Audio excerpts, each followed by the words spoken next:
Published on November 16, 2017. Reporting by icij. Impact. Members of the European Parliament discussing the Paradise Papers revelations this week said that the European Union member states should take steps to clamp down on tax avoidance schemes.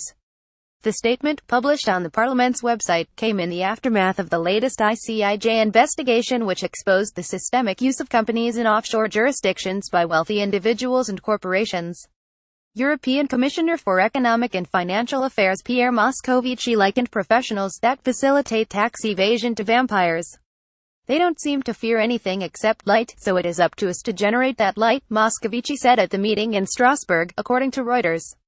The Paradise Papers findings add to the revelations from icij's 2016 Panama Papers investigation, which led the European to set up a special panic committee to probe abusive business practices involving the offshore financial industry.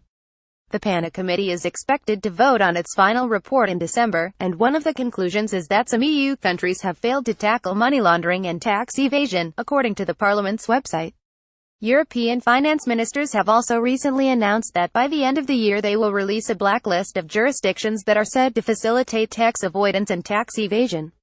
The extensive use of loopholes in tax systems and the intentional or unintentional creation of special tax regimes are harming our economy, harming competition, increasing inequality, said CHEC member Ludwig Niedermayer.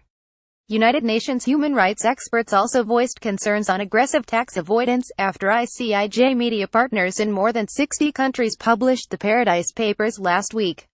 The experts urged UN member states to stop harmful tax competition and said law firms that facilitate tax avoidance schemes should assume their responsibility.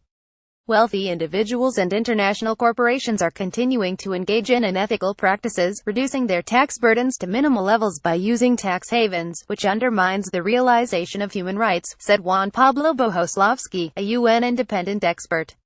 The European Parliament will host a public hearing on the Paradise Papers in Brussels on November 28, which will include presentations from icij's partners. More details are available on the PANA Committee's website. Help us continue our work. We depend on the generous support of readers like you to help us expose corruption and hold the powerful to account.